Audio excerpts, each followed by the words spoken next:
Welcome to Cork PIHC for the Co-op Superstore's Premier Intermediate Hurling Championship Final. It's Blarney against Castlelyons. The prize for these two is great, a spot in senior hurling for 2021. Mark Landers and Kieran Murphy are with me. Lads, it's a huge night, an exciting night.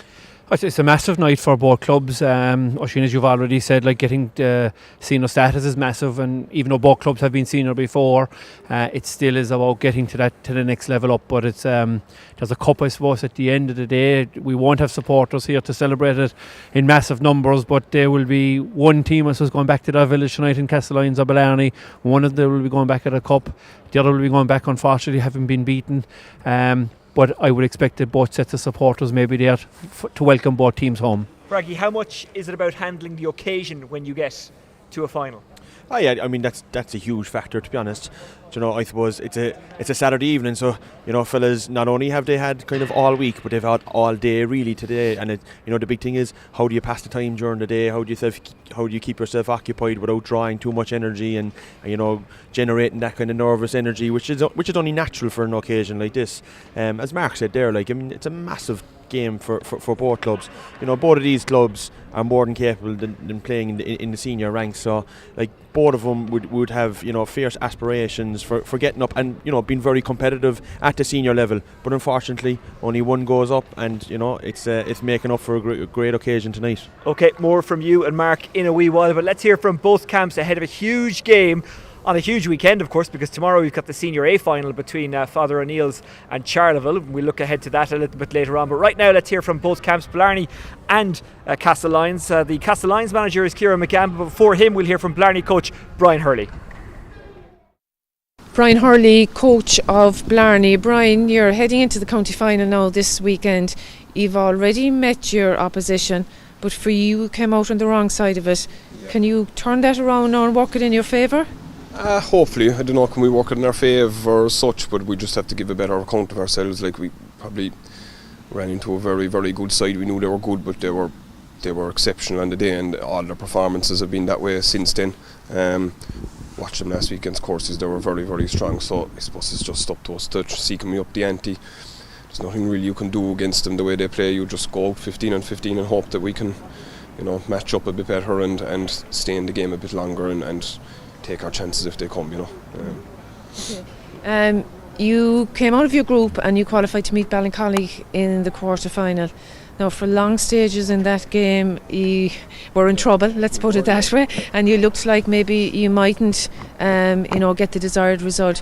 But you came late. I think you were 9 points down, were you, with 7 minutes remaining? You might just talk us through that. Yeah, we were. Yeah, we were probably making inroads from 5 minutes after half time, slowly just trying to get back into the game, and then we got caught with a slightly lucky goal. They got to put us 9 points behind. It looked bad at that point, but the lads just kept going. They have a lot of belief, a lot of heart and fairness, and we just pointed back to a game we had earlier on in the league against Castlelyons, where we were a similar situation, not quite as bad, but we didn't look like getting anything out of the game, and we got a goal very, very late on just to snatch it, and they kept at it, and I think just after they got their goal to go 9, we kind of got one quickly enough, and it just reignited them a small bit. That was important. If that didn't come so quickly, we mightn't be here. We mightn't be looking at a county final this weekend. Ballincollig played very well on the night, but I think in that last 20 minutes the lads really showed a lot of quality, and were just getting some serious scores. They were hard to live with when they got going, but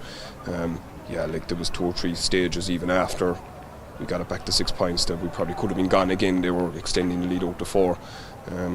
Just a couple of good minutes at the end, and you can't plan for that or legislate for just a bit of quality, a couple of good scores, and it sneaks you over the line.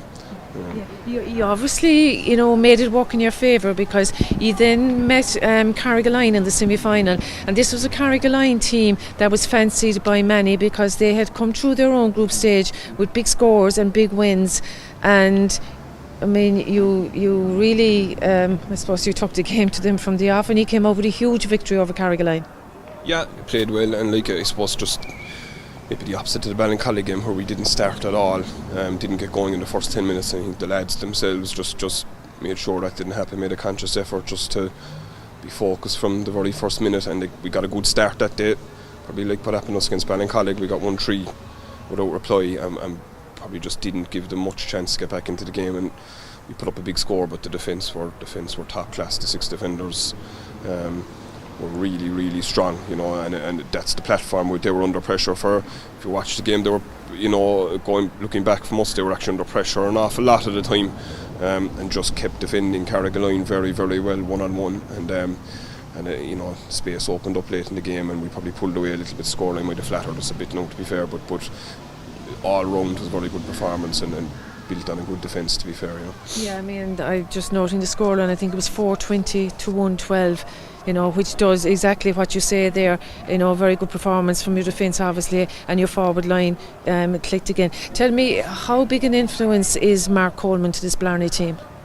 Yeah, I suppose, look, he's a Cork senior hurler, and he's a top class one. All the lads look up to him. He's a great influence around the place. You know, when he talks, fellas listen. He's a quiet fella, but he is, you know, he's a strong character, and a good leader on the pitch. And I think, particularly in the Ballincollig game, it wasn't going well for anyone really on the pitch. There was no fella that could say they were going very well, but he was having, you know, he was getting a tough time from his marker, but he kept going, kept just winning ball, went back to basics and kept us in the game and kept the supply of ball going in that we managed to get something in. So he's a very strong character.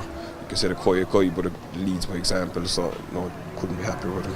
And obviously the likes of Shane Barrett and Padraig Power and Declan Hannon, those Cork minors, Cork under 20 players, they're obviously feeding off him as well, because you've a nice blend, haven't you, of youth coming along as well. Yeah, and the lads, you know, they're good, solid, you know, they're very young, but they have a lot of hurling behind them, you know, like you said, with Cork minors, Cork 20s, Harty Cup teams, they were Christians, they were in a Premier 1 minor final a couple of years ago, so like they have a lot of high level stuff behind them, and like that, they're very good influences on the lads, how they prepare, train, the three of them, you know, they really do lead by example for young players, you know. Like there's a good blend, there's some experienced lads there too, but the young fellas are, you know, strong characters, what I call them, you know. So yeah, very happy with them as well. And I take it now that you're in the final, you want to go and win it.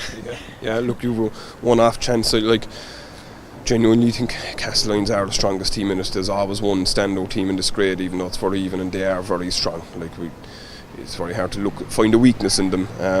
But you've a one-off game, you've a chance. You know, we've good players as well. Like I say, we just try and match up and you know, perform 10% better than we did the last day, and not be as flat. But even if you do that, there's no guarantee you'll be there against a crowd like them. You just have to hope for a bit of luck, really. You know, and that we didn't use it all up against Ballincollig, and we might get something at the end of the game, you know. Kieran, it's your first year managing your own club, Castlelyons. How has it gone for you?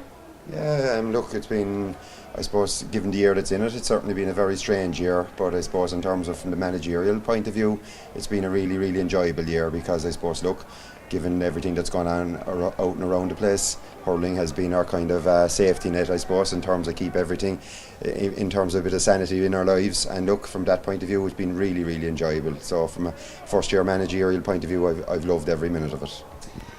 And you're heading into the county final now this weekend. It's kind of unique, really, that you're meeting a team in Blarney who you've met already and defeated. Is that of any significance to you? Again, I suppose, look, the Blarney challenge, it's going to be huge. It is, look, it's unique for us, and I think for many teams in the Cork Championship, where you're meeting a team for the second time in the one championship year. I suppose going back to that, the first round of games, obviously we were in a group with Blarney, Inniscarra and Blackrock. We looked at that as very much a competition in its own right, and our target there was to finish in the league table at the top. We did that, so look, we went forward then and we qualified for the semi-final, and we looked again at treating that as a separate competition. But in terms of going back to the Blarney piece, like, look, I follow hurling with a long number of years. I seen their semi-final last year against Father O'Neill's, where they ran them very close. I think the game finished by a point. A lot of people were saying that if it went on for a few more minutes, Blarney might have actually got across the line. So like, I knew if we were to progress at all in the championship this year, we would have to beat Blarney in a knockout stage. And the way it has run out for both of us, that's hopefully going to be the final now. So we're looking forward to it. But take nothing away from Blarney, they're obviously a fantastic outfit.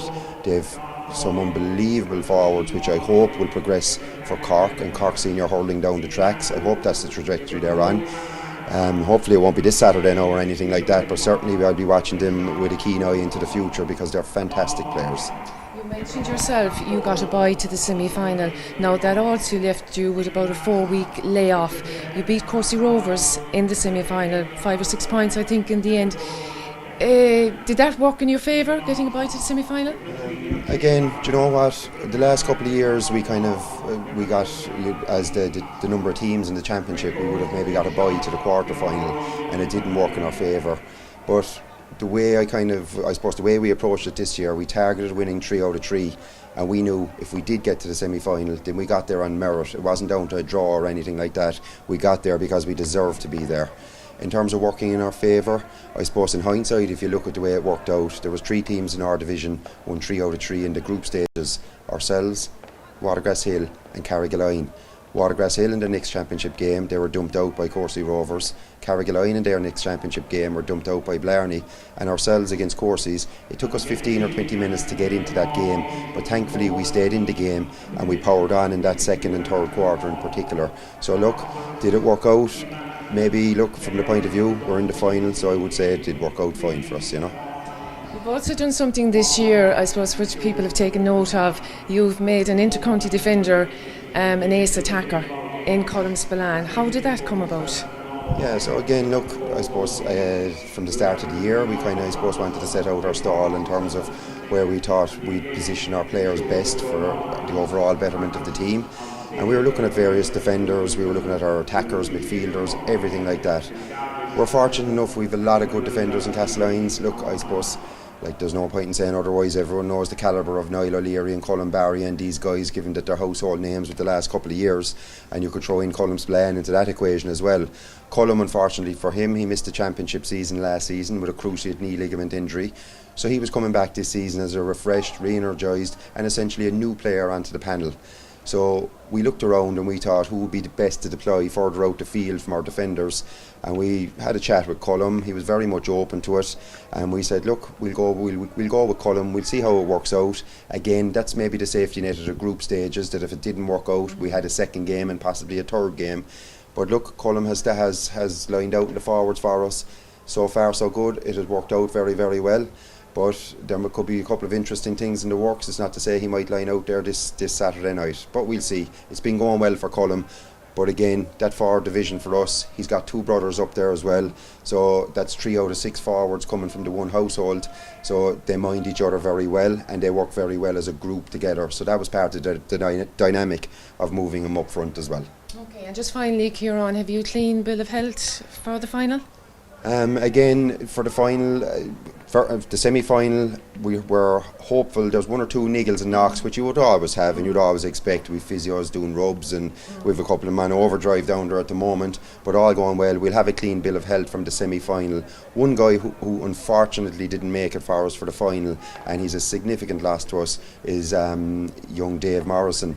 Dave Morrison was unfortunate in the last minute of the Inniscarra game. He fell, he broke his fall and ended up breaking his wrist. So we were hoping he might be back for a final, but he's not, and he's a big loss to us because he would have scored 3 goals from play in the group stages. Fierce eye for goal, young guy. Many teams out there knew very little about Dave. He was like maybe our secret weapon in attack, and it's just unfortunate for that guy. He's a huge guy for the team. He won't make it back. And just, I suppose, the other guy that we're missing would be Ronan O'Regan. He came on actually in that Blarney game, would you believe, and 2 minutes later didn't he do his cruciate.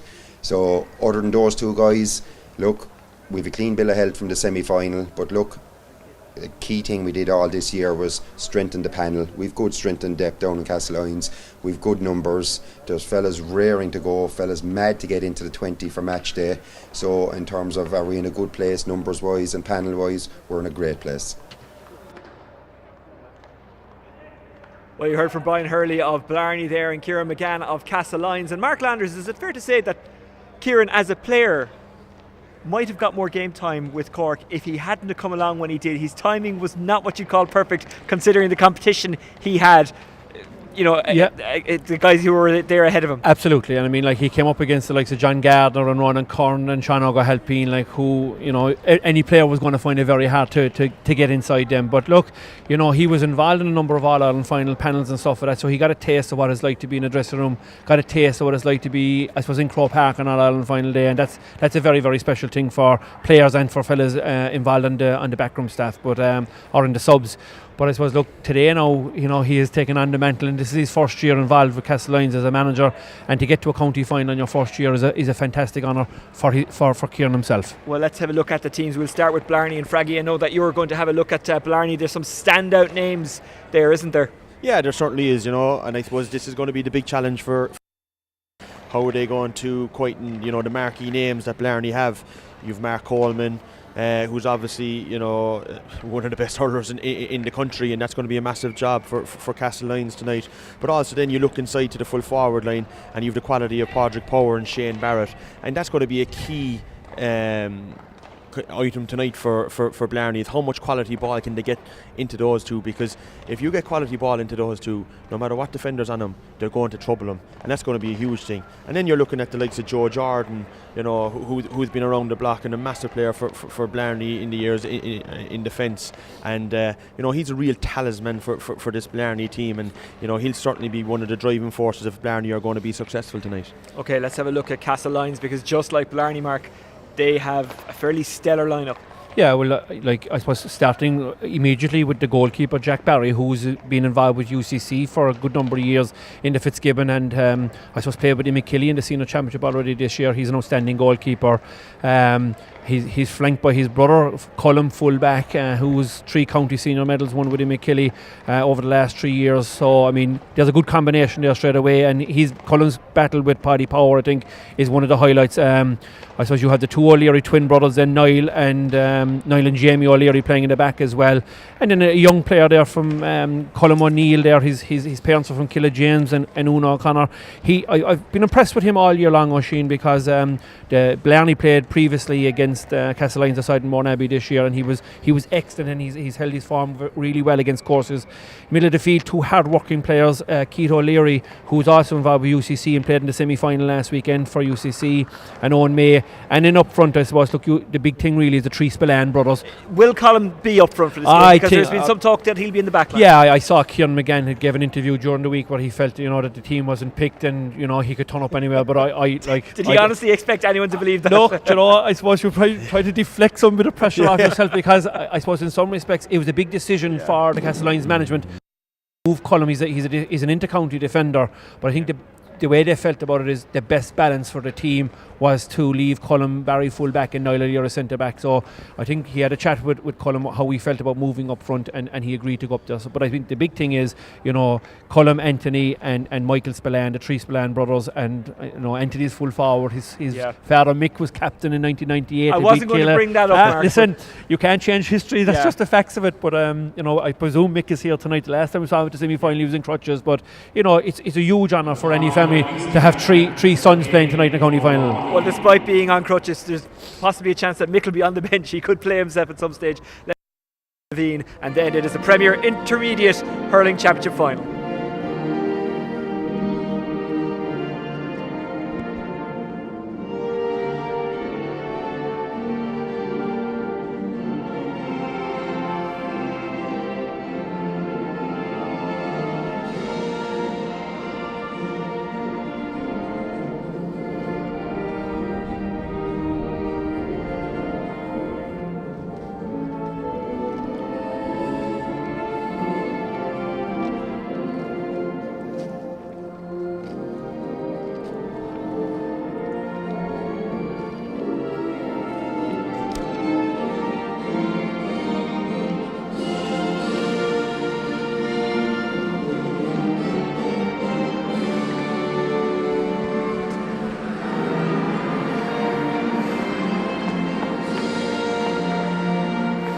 Well, as we talked about, Castlelyons won the intermediate title in '98, beating Mark Landers and Killa on that day. For Blarney, they have also been senior before, but they want a taste of it again. Both of these teams want to get up to senior level. This is their second meeting this season. The fact that Castlelyons won and won handily against Blarney during the group stages, does that have any relevance, Fraggy?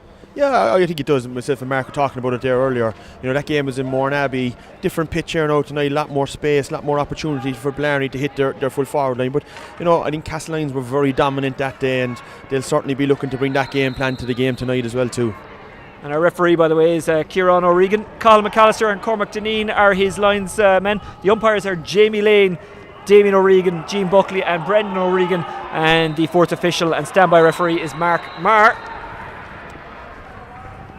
And Jack Barry, who has played out the field before, has a look up. And if you follow social media, no doubt you'll have seen a lot of broadcasters talking about the awards they won last night at the Imros. Kieran O'Regan has won a few of those in the past with Radio Kerry, and the late great Wishy Fogarty, but tonight he is the man in the middle, and he, like other referees, is letting things flow this season, and that's a good thing. It is. It's a big thing that we've seen with all of the games this year. Is the referees are leaving the game flow, and I think there is a calling out for Cork GA and Cork Hurling in particular. We're speaking about tonight, that the game would be left develop and stuff like that, and all the referees are doing that now. I suppose one thing that people may not be aware of at the moment is that Leo Sexton has picked up Shane Barrett, he's named at 13, but he's playing wing forward. And as expected, Colin Barry and Paddy Power are marking each other, and it seems as though Mark Coleman is drifting back the field, and Cass and Blarney are playing with 5 forwards at the moment. So Niall O'Leary has been left free at the back for Castlelyons. Leo Sexton played with St Jude's in Dublin for a couple of years. They were threatening to break through and win a title, but they never actually did. And that is the first score of the Premier Intermediate County Final, and it's a good one as well. Spillane knocking that one over, 1 point to no score, just over a minute and a half gone. The battle on in the middle for it here. These battles are always so important, and stealing away with it is Michael Spillane. Spillane's already having an impact here, trying to steal it back is Joe Jordan, Dr. Joe Jordan I should say. David Walsh hits it in, and it's broken down and collected really well by Keith Costello. Costello trying to skin his man, has advantage, recycles back to Mark Coleman, and they will get the free, Blarney. Darren Tobin is already in for Castlelyons, who've had to make a very early change. Yeah, and it looks like they'll be able to. Yeah, it looks as though it's a hand injury that Colm Spillane has gone off for. He's out down the Blackrock end of the field at the moment, and he certainly wouldn't be going off unless he needs some serious attention. He's a big player for them in every sense, Fraggy. He's massive, it's just testament to his quality really, because I think he's one of the best defenders in the country, and he's doing a ferocious job up front this year for Castlelyons, and there seems to be a bit of kind of concern in trying to get him back on the pitch. As Mark said, it's a hand injury, and I'm not too sure if he needs a stitch or something, but there seems to be a bit of panic down the sideline about it. Yeah, and it seems to be in the palm of his hand, which is probably a little bit worse, and so far they'll find it very hard to do anything with that. Mark Coleman getting that free coming forward now. Declan Hanlon. Inside it goes to Keith Costello. They've got a dazzling young forward line. Blarney picked up on the way by Hanlon. Bit of a crowd in. They are making a big noise. Jack Barry does very well under that. Scoops it out to his brother Colm. And Colm does the necessary. But it's into nowhere from a Castlelyons point of view. Peter Philpott, whose dad was a big bars man, very successful with them, played on the great bars teams of the 80s, falls the way of Niall O'Leary, an inter-county player. He's been chased down by Keith Costello, but Niall O'Leary picks it up really well. Blarney have an extra man back there. That man appears to be Hanlon. They try and play it out, pulling on it there, his own mate, an experienced midfielder, Alan McAvoy, sending it down the park. That's a fantastic catch. Niall O'Leary. Is O'Leary going for it from there, heading towards the Blackrock end? And the keeper, Paul Hallisey, lets it drift wide. A big weekend for Blackrock, who are in the Premier Senior Final tomorrow against Glen Rovers. Of course, we've got the Senior A Final between Father O'Neill's and Charleville live. Chasing after that one was Patrick Crowley, but he was never going to get there. Yeah, and we've had 4 minutes of play and a very, very level game at this moment in time.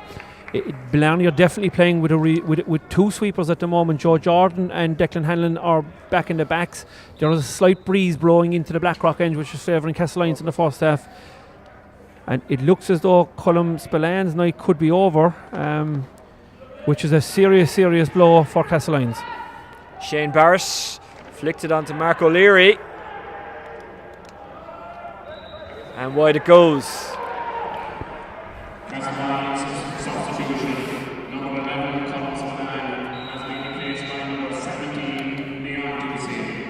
Yeah, that's a huge moment there now in the game. You know, Cullum has been so good for Castlelyons this year. He's a massive loss to them at the start of the game to lose his quality. And you know, you can really see Blarney. Obviously, the game in the group earlier stages. in the group stages earlier in the year, they're obviously have come out and said, lads, that's not going to happen again tonight, and they've been really aggressive on the ball today, and they seem to have learned their lesson from that game, because Declan Hannon just seems to be hanging back around the 45, and he's going to change him with Mark Coleman.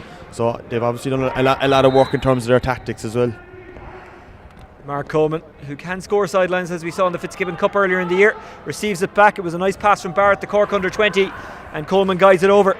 Yeah, good snap there from the Blarney team there. A short line ball from Mark Coleman to Shane Barrett. Good first touch, and played Mark Coleman into the space, and he's very comfortable off his left hand side, straight over the bar. Great start from Blarney. They've had to make another change. Keith O'Leary has gone off. Darren Tobin has come in, the milkman as he's called. Trying to sweep it up now is Keith Costello, turning and twisting. That's a nice turn as well, lovely fleet of foot. Barrett going after it, collecting it. He fancies this, into the city end it goes, and it gets there via the posts, or between them. Yeah, very good start from Blarney, and Shane Barrett was very comfortable on that there. Which is strange is that Shane Barrett now has moved wings, and I would have expected that Leo Sexton would have went with him, but he's not, and he's playing the far side of the field and the north stand side of the pitch at the moment. Castlelyons have had to make a number of switches already in the game. Darren Tobin is now going off because he was a blood sub. Leon Ducey has gone in, a Cork minor squad member last year, so even their subs have good experience and they've got good pedigree, and that is a mighty score. Yeah, just that little delay in the game there just gave Castlelyons time to settle, because they were making so many switches out of necessity because of the injury. People were running all over the place and they lost their kind of shape, but that little break gave them an opportunity to organise in the pitch, and you should see maybe Castlelyons a little bit more structured now after that. Joe Jordan, who's working in Dublin, so it's some commitment for him to play for Blarney. That's another fantastic catch. Mark Coleman. I know that Mark Landers, you were not disappointed with Mark Coleman's display when these two met in the group stages, but you expected a bit more out of him. He certainly is showing for a lot of ball. He certainly is kind of trying to run things out there. Absolutely, and I felt at the time he was playing wing back actually on the night, and Colm Spillane was centre forward, and I thought that Mark Coleman wasn't really involved in the game. Colm Spillane ended up getting a goal and 7 points from centre forward, and I felt that Mark probably needed him to maybe press in on him or maybe move in on top of him. We see now that he's actually moved into the wing forward position here, so Blarney have got a half forward line of Shane Barrett and Mark Coleman now. I mean that shows an intent in itself that there is that they're going all out for the attack here tonight. Blarney have some history behind them. All-Ireland champions back in 2009. Paul O'Leary, Joe Jordan and Colin Murphy all involved in that campaign. Here's Alan McAvoy. That's a really good stick pass. Patrick Cowley just about manages to get it under control. Hanlon, another one of those impressive young guns. It just went over the stick of Padraig Power. Pop, as they call him, the man who created one of the commentary moments of the summer so far. Jack Barry leaves it behind, but has more than enough time to get it into the hand. That mistake uncharacteristic from him. Trying to slide onto that one is Leon Ducey. Directs it into the path of his teammate. That's Keith O'Leary, who's back in, having had an injury.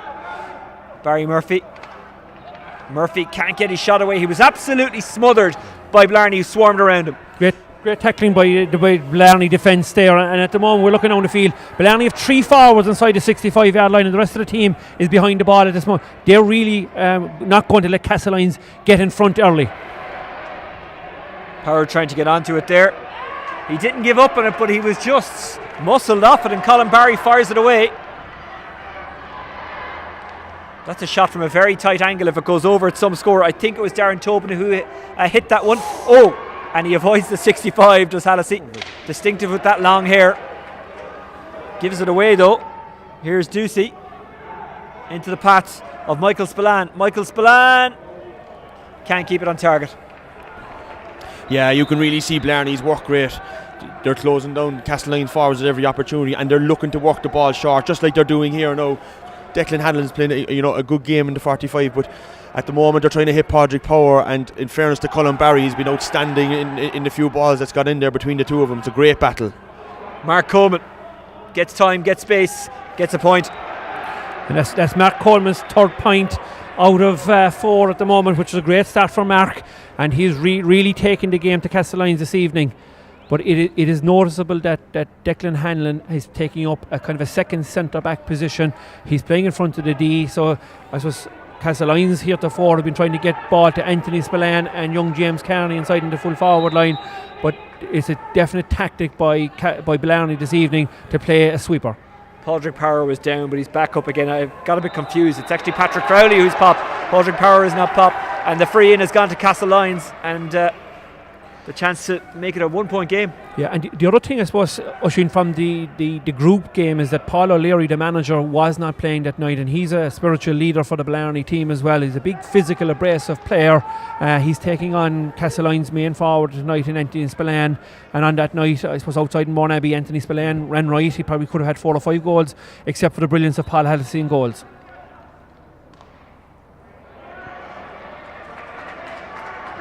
It's a 1-point game again. Spillane putting that one over. Michael Spillane, by the way, just to avoid the confusion. There are a few of them out there, although one less because Collins had to go off injured. They go to level it up. If it does go over, that's a mighty point. But it's wide from the stick of Keith O'Leary. Yeah, that's a couple of balls out that kind of Castlelyons have outside, and you just wonder, would they throw them in front of Anthony and Michael Spillane inside there and just test that Blarney full back line, just give the lads the opportunity inside. But Castlelyons now are definitely coming much more into this game. Barry Murphy among those in there trying to hoover it up, and Castlelyons steal it away, but again they're hitting it into an area where there's lots of red. There was a little bit of afters after that long ball was sent away. Castlelyons tried to make it stick. It's picked up again by Declan Hanlon. It's a bit of a blind hand pass, but it is collected by Phil Pott, who gives it back to Sean Crowley. Crowley, the joint captain, looking down the line, perhaps at Mark Coleman, who's fouled, and it's a free in. Yeah, I'd say, and you can hear the Castlelyons supporters over on the far side of the field. They weren't happy with the clearance that Barry Murphy had hit. They were complaining that he was struck late. I don't think there was a whole pile in it. There may have been a clash of hurleys, but I'd say they're probably a little bit disappointed that Leo Sexton and Mark Coleman were jostling for that, and the free has gone to Mark Coleman there. But I think the referee has flashed a yellow card, and I don't know who he has flashed to that. Well, Coleman was by far and away the closest player to him. Yeah, it's hard to tell who he just kind of flashed it, and there was nobody. Mark was kind of putting the ball down for free, and there was nobody nobody else within 15 yards of him, so it's hard to see why Mark Coleman would get the yellow card unless he mowed it, but I don't think it was for him, to be honest. Coleman squeezing that one over. Good score. His 4th of the game. He's second from a free. There's movement all over the field for puck-out strategies. The Castlelyons forwards are in together on the 45-yard line. They're spreading out, then spreading for a ball to the side. A little bit of a fumble there from Padraig Power. Tries to get it back under his spell. His teammate gets there. That's Mark O'Leary. And there was a chop, and it's another free. And Castlelyons have to watch their discipline here. Yeah, it's the one thing you can't do with Mark Coleman around anywhere on the pitch, to be honest, because he's such a clean striker of the ball. But it's as Mark Landers said there earlier, there's fellas moving and running all over the place. It's a good contest. Both sets of forwards are working hard to close down. Blarney at the moment are just probably having a little bit more success in working the ball out and being able to get it to areas where they can deliver it inside. But it's certainly a good start, and this is an important free here now for Blarney, just to keep the momentum going and to go 3 up. And I would say that Castlelyons will probably want to get to the water break as fast as possible, because I think they're rattled. The fact that Colm Spillane, they're probably their best player in some respects, has gone off the field, and they're slightly at 6 or 7. That was a needless free given away there. Almost getting there with Shane Barrett, but he's beaten to it by Colm O'Neill. O'Neill dropping it under pressure from Barrett. Barrett did well to win it back. Another free given away by Castlelyons. David Walsh popping back up like a coil spring, but it will be Joe Jordan who strikes it, or will it? Coleman's going back. He fancies this. Yeah, I think Mark made a good point. Now Castlelyons just need the water break, because to be fair to them, they were dealt with that blow, in the first 2-3 minutes, and it just took them a while to kind of settle, because Cullum is such a leader for them up front. It'll just give Kieran McGann and John Crowley an opportunity just to say, lads, relax. We need to just keep ourselves in the game and just start playing our type of hurling. Where is this one going to drop? Oh, off the woodwork. And trying to get under it there was Keith Costello. He couldn't, but Blarney still have it.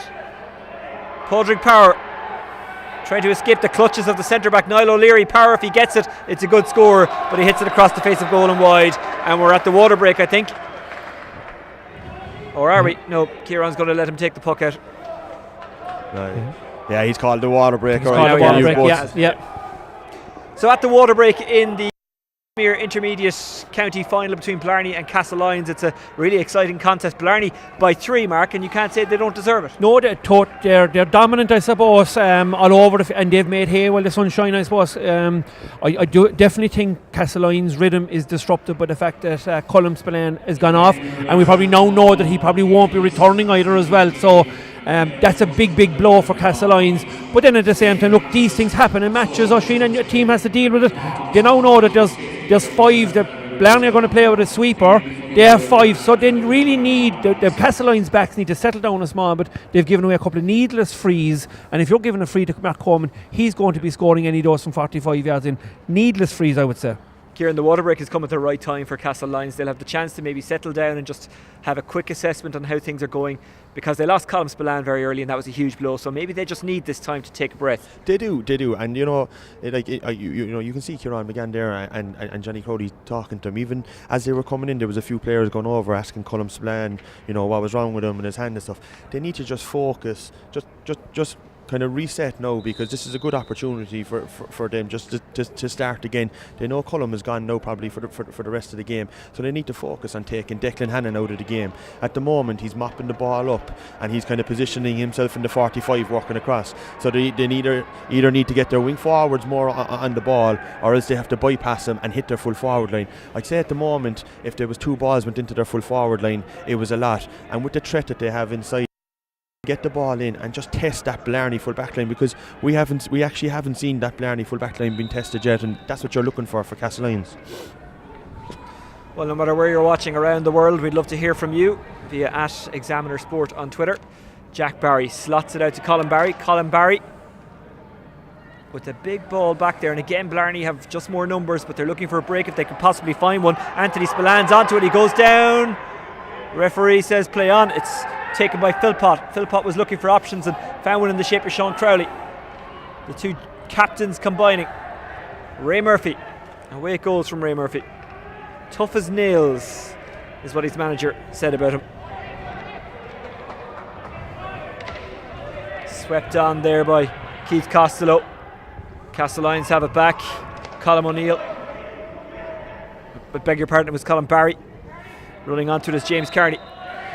But he just couldn't keep it in play, and now Paul O'Leary will have the line ball, which he rolls into the path of his teammate. That's a really big hit on Hanlon, but Hanlon keeps going. He's well able to take that kind of punishment, isn't he? He felt it. We felt it up here. To be honest, it was right on the shoulder. It was a good hit now. Like, looking at him, you'd never think it, but he's very young, Hanlon. He's still under 20, of course. Played in a Harty Cup final. Current Cork under 20. Played with Christians and that good team that made that Harty Cup final. He was a big player for Christians, in their Harty Cup campaigns, and he's somebody that Pat Ryan probably would have been looking at earlier in the year. He's a really good player, very smart as well too, and I'd say Castlelyons were probably told to leave their mark on him, and a good fair shoulder there as he comes up. But that's what they need to do. They need to just stop that supply of ball coming out from that area, and that's something that they're going to have to focus on for up until half time. Coleman gives this one plenty of legs. It was marginal. It might have gone to Hawkeye had that been active, but it's not, and it's a wide.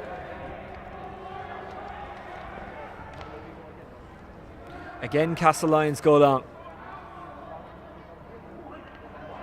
Spillane has a little chip at it and guides it over. He only needs a second, he only needs one look, doesn't he? There you go. I mean, I mean, that wasn't a perfect ball or into that, but it was into the full forward line where you can cause trouble. It wasn't landing 40 yards from the goal, putting it in and asking questions of Blarney to defend it inside there.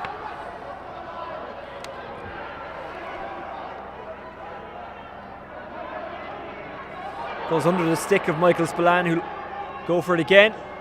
Possibly pushed over there. Referee says play on. James Carney ran onto it, but also ran out of room. And like, it really is down to Castlelyons at the moment now, that they have to get their 6 defenders working together, creating space, get Niall O'Leary on the ball, because actually Blarney have allowed Niall O'Leary to be the loose man on the other side, and no better man than Niall O'Leary with a ball in his hand to be able to deliver good quality ball into the Castlelyons full forward line. Blarney, with the numbers they have back there, able to win the ball easily. This is the tough part though. Keith Costello up against 2 or 3 defenders. Costello does well. In to help out is Padraig Power. Castlelyons come away with it. He was shoveled into the path of Leo Sexton. Leo Sexton, another one of those players who's been at home an awful lot more this season, and it has really benefited his hurling. Oh, they're in behind it, just wouldn't hop for Spillane. Might get it on the second attempt. No, he won't. Back there is Declan Hanlon, and the referee gives the free in, so something will come of this for Castlelyons. Exactly what Mark was just saying there. Get Niall O'Leary on the ball. He was free. They walked it to him, delivered it into the full forward line, and that was actually a good opportunity. If he picked it, he was gone, Mark. If he picked it, and it did actually pop up from, he had the opportunity, but in fairness to the 2 Spillanes, they funneled back, they trapped the full back coming out with the ball, and they've worked the free out of it, so they're going to get a result out of it, and probably goal opportunity gone, but they're going to get a point out of it. And that was an important start for Castlelyons, because they needed to work their way back into the game, and they've done it well. Whatever the messages the lads have gotten to them at the water break, it certainly looks like they're going a lot more direct into the full forward line, which is probably what we would have been looking at. Blarney still with that extra man back there. Hallisey breaks into the path of Patrick Crowley. Crowley has a look. Crowley goes for it. Good save from Barry, but it's still there, and he gets it away from Padraig Power. Great save and a great clearance into the 50. He was on his knees when he saved the ball, and in fairness to Paddy Power, followed up great. But a big moment in the game. Crowley got in behind, but just couldn't finish it. They might get something here. They do. Good strike, good score. Yeah, I thought Padraig Power was inside. They maybe could have slipped the ball inside to him. You'll be doing well to kind of beat Jack Barry from outside the 21, but they recycled the ball well, came out and got a good score from it. Patrick Crowley with that point, a good one as well.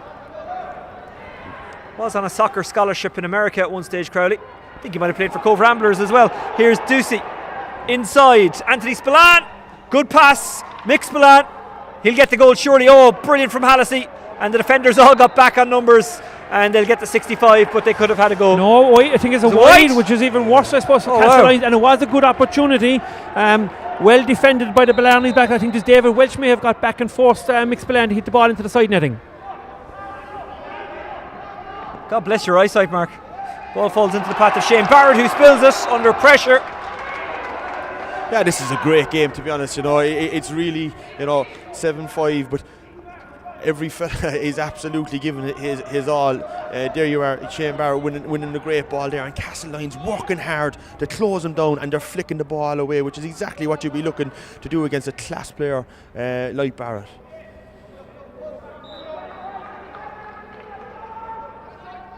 Mark Coleman gives that one plenty of length. Breaks into the path of Padraig Power. Padraig Power looking to make an angle, and does. He was fortunate that the Castlelyons defender slipped, but he still had to put that one over, and he did. Yeah, his first point from playing, and I suppose one of the things I'd have to say is that I think Colin Barry at the moment at full back has been imperious for Castlelyons, but in fairness to Paddy Power, he has got a great score there now. That's a fantastic catch. Heroic stuff. Out to Coleman it goes.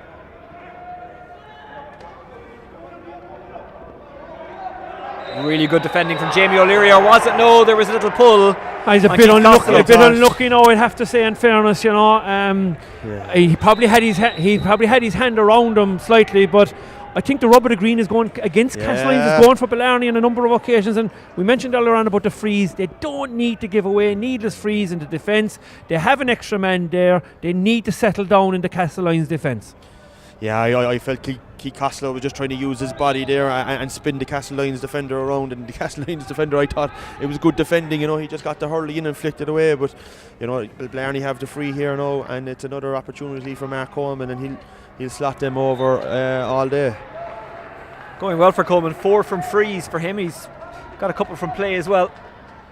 Yeah, and all of a sudden it's 10 points to 5, and it's a good lead against whatever slight breeze is there. It is helping Castlelyons in the first half. Against the unbeaten Castlelyons, Blarney are trying to get some revenge for the group stage loss, but more importantly of all, they're trying to get back up to senior hurling Patrick Crowley. Joe Jordan. The numbers are back. I think that's Tom Carroll who collects it. Mark Coleman hunting as you would expect. Colin Barry kept a cool head. Away, well, an attempted clearance from Jamie. It's great work from Blarney, but then you would be looking for Castlelyons to try and find Niall O'Leary there. He was all on his own, kind of in the 45, and he probably just needs to demand the ball and just say, look lads, play the ball out through me, because if they're going to set up their attack, they have to work the ball out and find the spare man. If you have a spare man back there, use and work the ball into an area where you can deliver it inside, and we've seen when they have got the ball into their full forward line, they have caused problems in there, but they just haven't got it in there enough. At the moment, is Oisín Blarney probably are definitely, after taking over in the second quarter here now, they're dominant all over the field, and they're getting the rub of the green as well. Trying to get it away there with Shane Barrett, he couldn't, and that will go out for a line ball to Blarney. But again, it was a ball that was struck on the ground. He actually had time to go down and pick it up. The hard work was done, and I suppose, for the fear of repeating myself, the Castlelyons backs just need to settle down. Like, just 5 points is nothing in a game of hurling, and supply a ball into the full forward line for Anthony Spillane and James Kearney and Michael Spillane. They are getting a very, very limited supply, and it's because the backs, I think the Castlelyons backs, just haven't dominated, and the two lads in the middle of the field aren't that involved either. Castlelyons overcame Corsie Rovers in the semi-final. Wasn't all bad for Corsie Rovers this season though. Their senior camogie team won the county title. That final was refereed by Cathal McAllister, who's also doing the Premier Senior Hurling final. I'm not sure if that's ever happened before in any county, that the same ref does both the camogie and hurling. No, I haven't Premier seen finals. it before, but he probably is our standout referee in the county at the moment. And he was good last week in that final. Not as good as Corsie Rovers, to be fair, but decent enough. Now Castlelyons try and run it out. Niall O'Leary, Colin Barry breaks kindly for Crowley. Good stick pass. He has a look up and thought about shooting, but dummied instead. Mark Coleman. Good pass from Coleman back to Shane Barrett. Barrett cleverly wins the free. Yeah, again there, Castlelyons working very hard, chasing Mark Coleman back, putting him under pressure, force him to offload, and Shane Barrett gets the ball, and you kind of say, Mark, it's a kind of a cheap free, really, isn't it? I'm at pains to say it again. It's another free for Blarney, and I make it that's about 6 frees now, 6 points that Mark Coleman will probably have from place balls, and again it was a loose leg, and there was no need for it whatsoever. But look, the reality is that the Castlelyons probably haven't figured out up front yet how to play against the sweeper.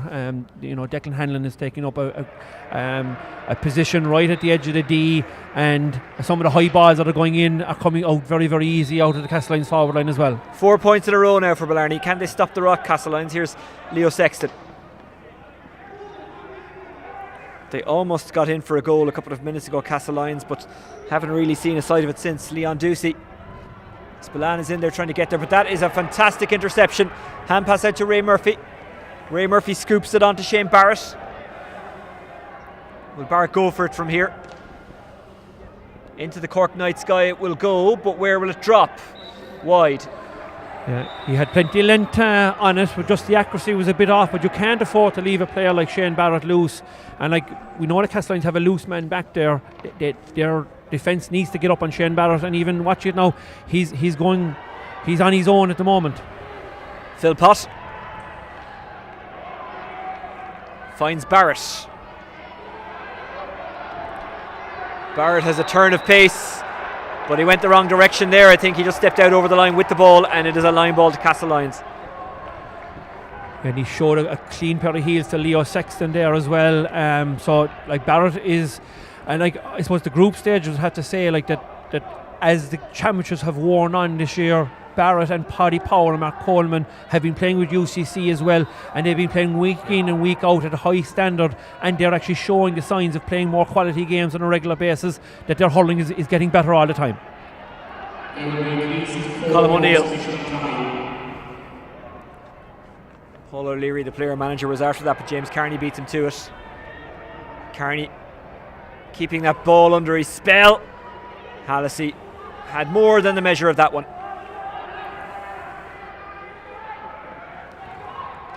Crowley. Ball spills with Paddy Power looking for it. Niall O'Leary. It's another good strong run, a surging run.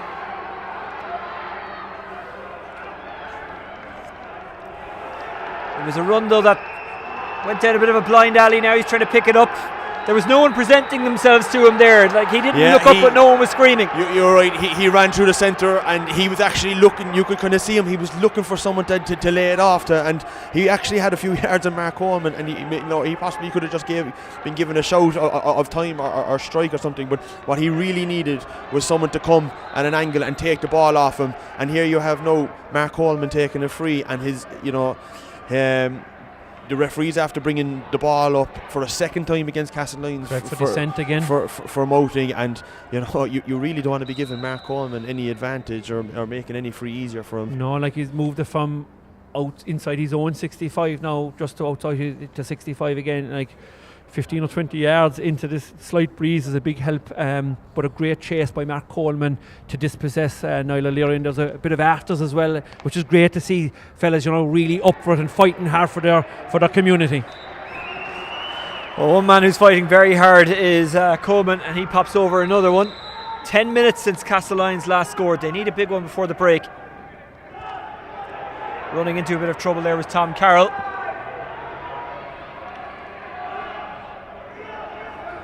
Leo Sexton. There's lots of shouts at Leo. Where's he going to put it? Down the wing.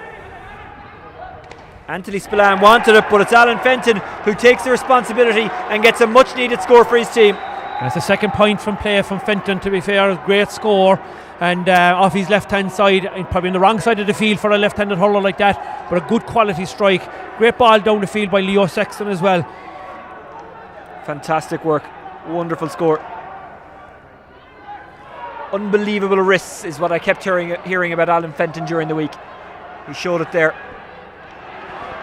Good tackle from Shane Barrett. His wrists aren't bad either. Try to find Patrick Crowley. Blarney at it again, running through. Paddy Power. 3 around him, but he made light of that. Power is still going. That's a fantastic run by Power, and he ends up winning a free. We're speechless. We're going to repeat ourselves. I sort of know. You'd love to probably go down and say to Castlelyons defence, would you just stop fouling the Blarney players and stand up the men? No, you'd have to give Blarney great credit because they're actually taking the fight immediately to Castlelyons, and they're drawing the fouls as well, which is fantastic play on the Blarney side.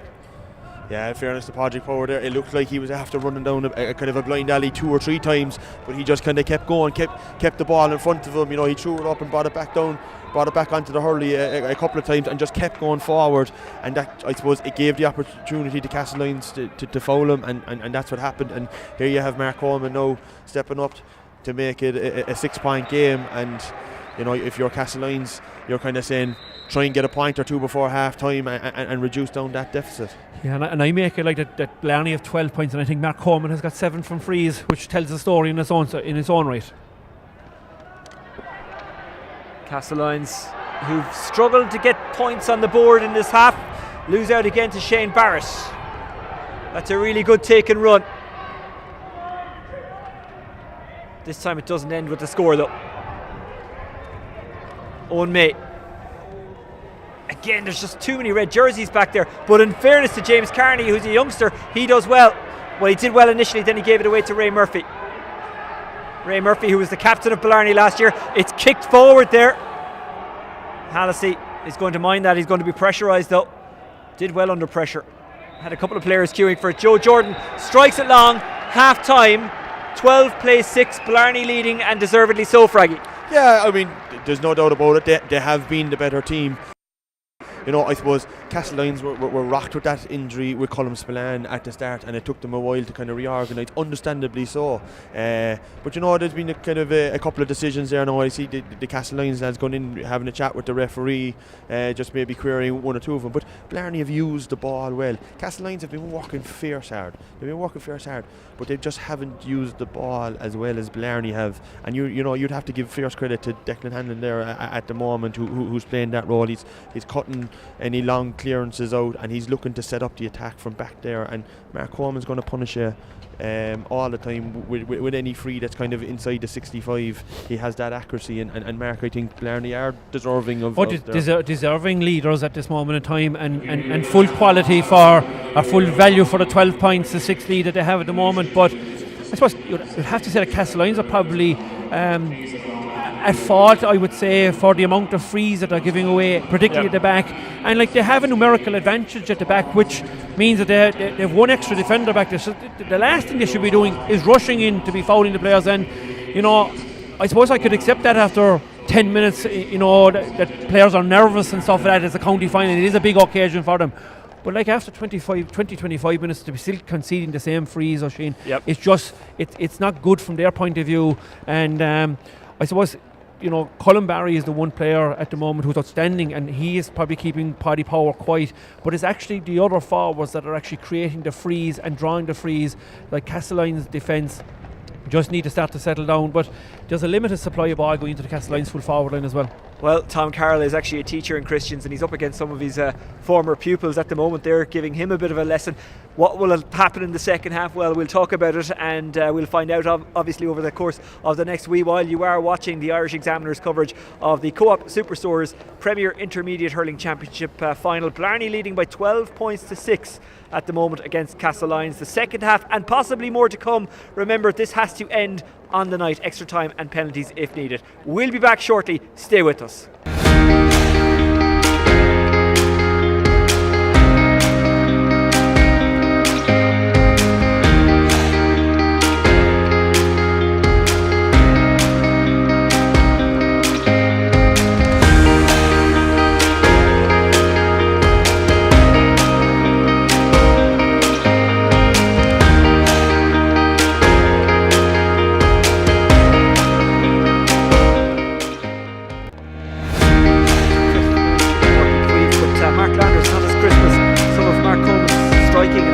A wonderful game from him so far.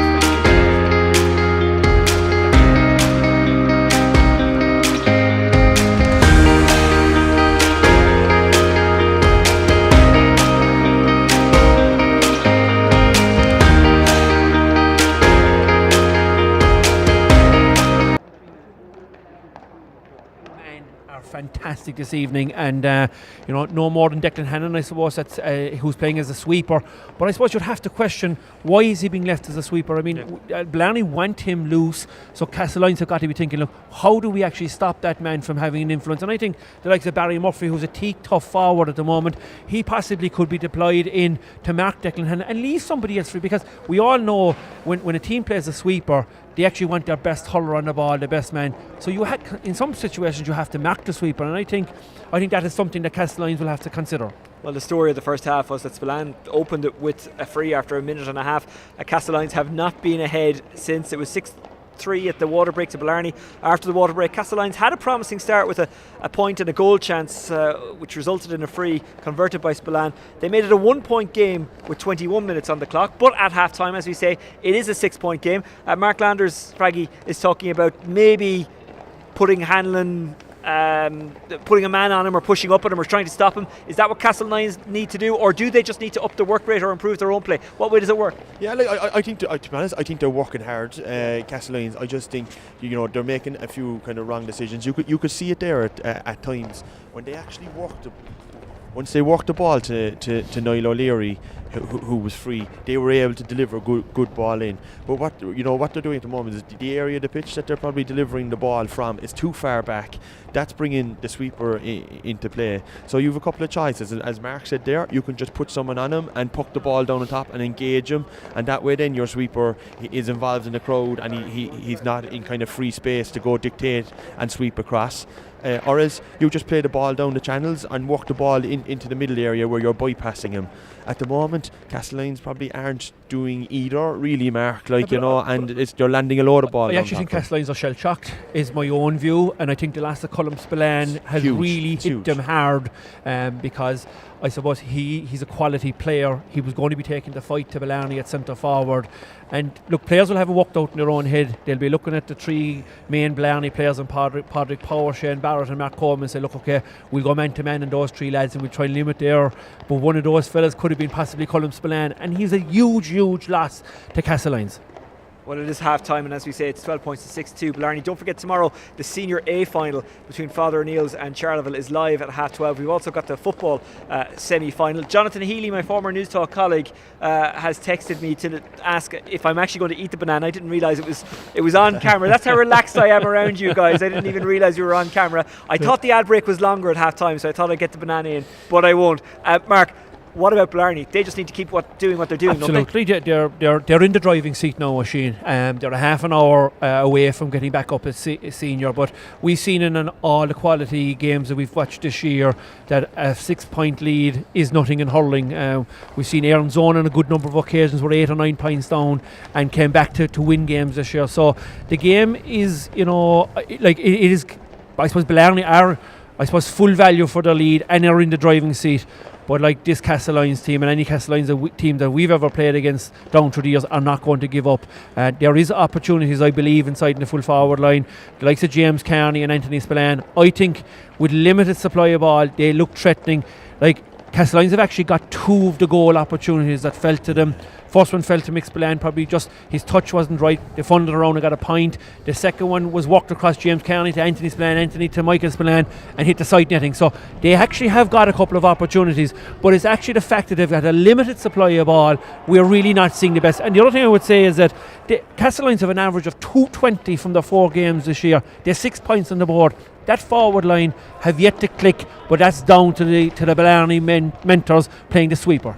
And Blarney scored 5 points in a row at one stage, and that really, I suppose, is what has them in the driving seat. What needs to happen in the opening stages for both teams in the second half? Well, I think for Castlelyons, they just need to feed their full forward line a little bit more. They're actually playing into a kind of a stiff enough breeze there now, and that'll probably generate more space in their, because what will happen is the Blarney half-backs will be kind of pushed up with a lot of the ball landing around the 65 and midfield area, and that might give them the opportunity to hit their inside line, because as Mark said, once they got the ball in there, they're generating chances. They just haven't seen.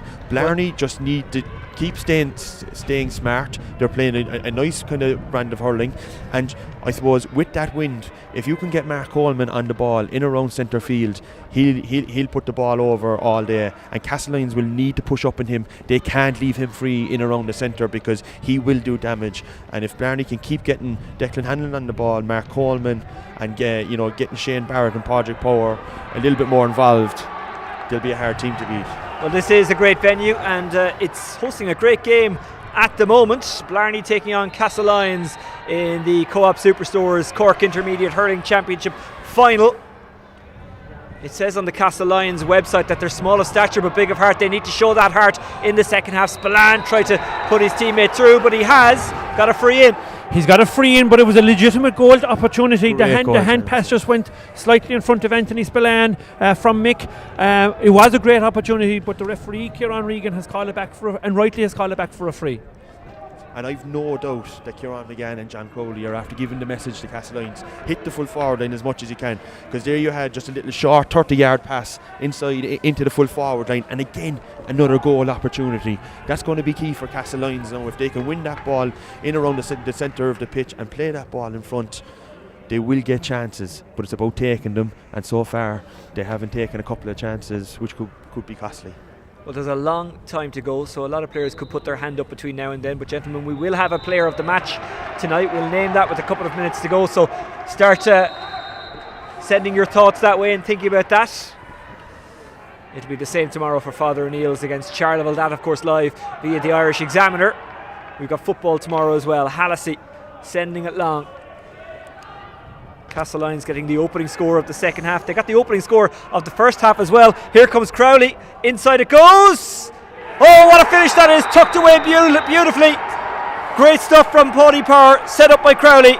And Blarney respond immediately to the Castlelyons point. Just the break that they wanted, to be honest with it. The ball came from a long Paul Hallisey puck out. It was broken inside to the wing forward.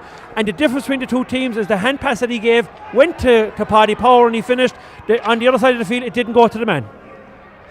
Well, Power, as we know, can be kind of goal hungry. He was goal hungry there and he was well fed. Really, really good finish. Now, what can Castlelyons do? It's Blarney who get on top again. Hanlon. Good take. Shane Barrett. Barrett shortens the grip. Doesn't climb over Jack Barry. Joe Jordan is trying to get under this one. Breaks it into the path of Patrick Crowley. Down the line it goes. Shane Barrett, who's popping up everywhere, left and right. Has the advantage, takes the shot knowing that the free is coming even if it doesn't go over. And they'll get the free because that went wide. Yeah, I think Jamie O'Leary had probably wrapped his hands around Shane Barrett. He looked to take him on, and the referee had clearly signalled that he was allowing the advantage and the shot to be taken, and it's going to be brought back for another free from Mark Coleman. Yeah, Shane Barrett has really started well in the second half now for Blarney, and Castlelyons, after conceding that goal, they just need to settle things down. They are playing into a stiff wind. If Mark Coleman puts this over, which is a tough free on the sideline, but with his ability, you'd nearly expect him to get it purely based on his quality. If Blarney can keep the scoreboard ticking over, it's going to be hard for Castlelyons to get back into this without getting a couple of goals. Coleman. Not on this occasion, but it was from a tight angle.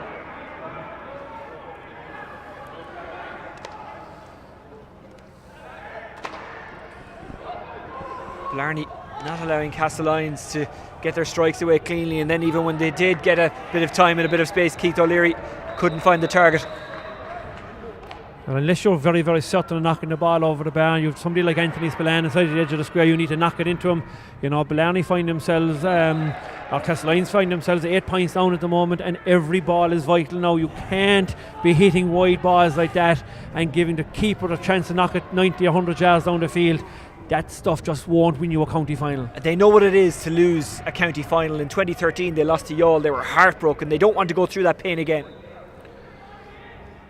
Losing county finals is a hard place to be, Oisin. I last one against Castlelyons in 98, last two with McKilly.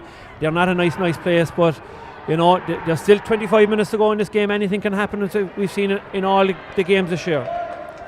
Well, Castlelyons looking to weaken Inverkeely if they can next year. Of course, if they go senior, Inverkeely won't have access to the Castlelyons players. They already have lost Father O'Neill's. Their 3 in a row run ended in Cork. We'll have champions from the city this year, Glen Rovers or Blackrock. They meet tomorrow. Shane Barrett. That's a good block down. Blarney winning the break again. It's ferocious out there. Pulled on by Keith O'Leary, but only as far as a red jersey. A little bit too much on that one. Power never had a chance of really getting under it. That's the one thing Blarney didn't do in the first half. They weren't wasting long ball like that. They were trying to hit, work it through the lines or hit their full forward line. And I suppose they have that advantage at the moment. They just need to keep doing what they're doing. Colin Barry, Tom Carroll. Carroll shows a burst of pace. Fenton has already got 2 points.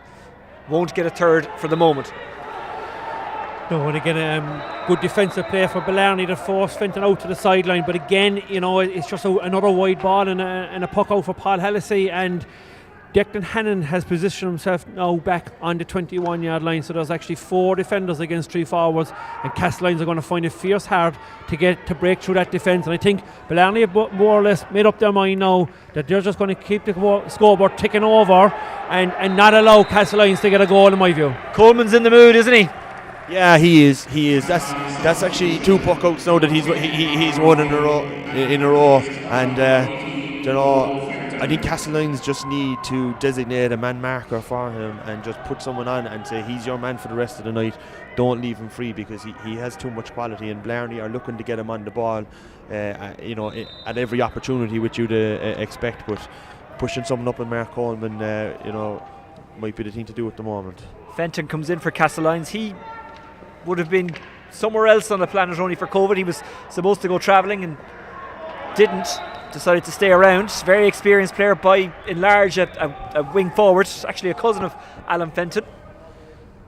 Yeah, but have to give great credit to the Blarney mentors at the moment. They're in a good, very, very good, strong position now at the moment. But what they've done from the group stages to now is that they've actually deployed Mark Coleman as a forward, along with Shane Barrett and Paddy Power, and they've decided that they're going to go all offensive with the 3 best players that they have, and then pack it at the back.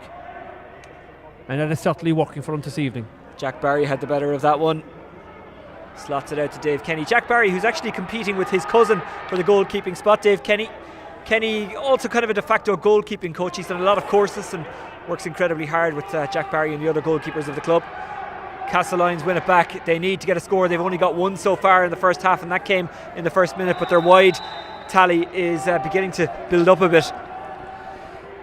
And when those opportunities go wide, they suck the life out of a team as well, because their defence are slightly overworked and just saying, "Let's come on, we need to get a score up the other side of the field." And when a ball like that goes wide, it does hurt your overall morale. A third wide of the second half for Castlelyons is followed by a long-range score for Blarney, and that's kind of the story of the game so far. Yeah, look, I mean, it's easy for me to say put something on Mark Coleman, but I mean that's just Mark Coleman's class there. I mean, shows for a puck out, controls it, brings it 5 yards and swings it over off the back foot from halfway. That's just the class he has. And here you have Blarney after turning over Castlelyons again.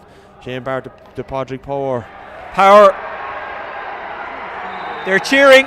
They knew before we did. White flag is raised and Power makes it 1-2 for him for tonight. Yeah, and Castlelyons took a short back puck out to Colin Barry. Colin let it off to Leo Sexton, who mishandled it and has been intercepted from the Blarney players, and they're trying it again now here, but it's great play and a fumble again back in the Castlelyons defence. It's just not happening for Castlelyons. They win a free there. Fraggy is how can we explain that, or is it just one of those things that happens in sport that sometimes you're in a big game and it just does not happen? Yeah, Blarney just have the momentum at the moment, and I suppose with that lead and the breeze that they have, as Mark said earlier, they just need to keep the scoreboard ticking over. And sometimes when things are going against you, and I suppose maybe a couple of decisions kind of they felt was against them as well too in the first half, it's just that little bit of kind of doubt maybe sets in or something. But there is still a long time left in this game, but Castlelyons really need to get the scoreboard ticking over here. Yeah. I mean, they've 7 points after 40 minutes. They really need a couple of scores, Mark. And they do, and I still believe that they're probably still shell-shocked that Colm Spillane, that they've lost them so early in the game, which is no, I suppose really, really good teams can work themselves back into the game, and to do without that. But Blarney have been very, very economical with the ball, and they're playing the ball through the lines as well, and the sweeper has worked for them to this point. Joe Jordan, and he's giving it the full Milan over there, having won the free. Yeah, you can. The ball is just, the ball is really breaking for Blarney at the moment. They're looking to take the ball forward there. Castlelyons coming for a tackle, a small bit high, and it's another opportunity for Mark here. Castlelyons, they're trying to work the ball short. They're trying to work it long from puck outs, and look, Blarney are just playing with, I suppose, unbelievable confidence at the moment that they're after generating from the right from the first few minutes, really, to be honest. And I suppose, Mark, you just kind of said it there in terms of the loss of Colm Spillane. If you were looking for someone to stand on Declan Hanlon and puck the ball down top of him, like Colm would do an unbelievable job there for you, and he is a huge, he's a massive loss for Castlelyons. He's massive. Just evades the Castlelyons forward, now working for this Crowley again, but they've given away the free. There was a very obvious chop there. You could probably hear the clash of the ash. But just going back to the last passage of play, that Joe Jordan was fouled. Joe Jordan has been, I suppose, in this Blarney team for God, as long as I know, and playing against Blarney, Joe has been playing. And I was involved with UCC a good number of years ago. He was around in that kind of 08-09 region as well. He's when a they last had success. quality guy, a fantastic fella. Remember meeting him for a cup of coffee a couple of years ago. A lovely bloke, but it's fantastic to see him still hurling, and he's hurling out of his skin tonight for Blarney at half-back, and he's showing for the ball. Now we've a great view here. He's looking for the puck out. He's really into it tonight. Well, no better man for advice on how to look after yourself. I think he's involved with the sports injury clinic in Santry. Trying to get there as Tom Carroll. He does. His team have just got a point, but they need to start really putting runs of scores together like Blarney have in this game. But the dogged defending of Blarney is making it really difficult for Castlelyons. James Carney, the youngster who was frustrated, I think, last year because he had to serve a suspension and didn't get to play a whole pile, and Castlelyons didn't have a particularly great year. Worked hard to get that one, a clash ball and a free in for Castlelyons, and a chance to get another score and get two in a row. Yeah, like Castlelyons, need to keep themselves in the game, keep the scoreboard ticking over. 3 or 4 minutes here now before the water break.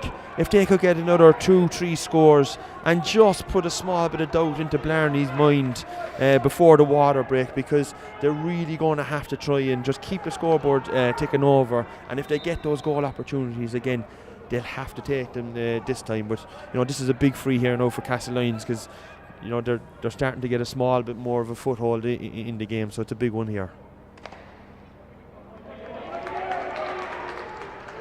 Just about. Just squeezed in the right hand side of the post, yeah. And as Frankie said, it was a big free for Castlelyons. You just need to stop conceding at the other side, and you never know. If they got one ball, one opportunity for a goal here, this game could turn slightly in their favour. Ball spills out over the line. It will be a Blarney ball. They're getting every break of the ball on the Blarney getting every break. Even a clearance came from the Blarney defender, and it looked like the trajectory kept going forward, but it has been awarded to Blarney. And look, I think it's probably the right call, but it's just those breaks aren't going for Castlelyons this evening. Yeah, and just some nights that happens. No matter what you do and how hard you work, because I do think Castlelyons are working really hard, but it's just not falling the side that they're running to, and a lot of that is down to the Blarney lads and the quality of their play. Castlelyons win it back. They're beginning to win a bit more ball now. Can they do anything with it? Here's Sexton. Very cleverly taken. Can he finish though? Oh yes, he can. Anthony Spillane, who wants to play his way back into that kind of reckoning for Cork. Well, he's got a good chance if he keeps doing things like that. Wonderful score. Yeah, very good score, and as Kieran had mentioned earlier on, get the ball to Niall O'Leary, and Niall hit a quality ball into Anthony Spillane, and he tapped the ball over the bar. Quality score. Well, he's making sure that St. Coleman's keep producing the hurlers he's teaching there at the moment. He's known for working incredibly hard in the gym and trying to get himself right, and well, that was a good score. Joe Jordan intercepts it for Blarney. Castlelyons have got the last 3 in a row, but Blarney look to stem the flow a little bit, and they do with a very good point. Sniped over there from Mark O'Leary. That's a great score there. They played 2 kind of short passes, just kind of 5-10 yards, but they all went to hand and they took the score. And An the game instant is response from Owen May, or was it a bigger part? Niall O'Leary. Niall O'Leary. It looks as though Castlelyons are now going to go man on man and play.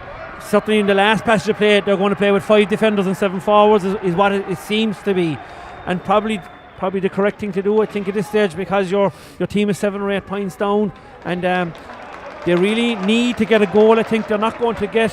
They won't get back and win this match unless they get a number of goals. How important though is it that they've built, they've got a bit of confidence from the last couple of minutes, Castlelyons, and it's not, I won't say there for them, but it's a possibility. They're beginning to get in behind. Yeah, definitely. I mean, they've got some great scores there in the last few minutes.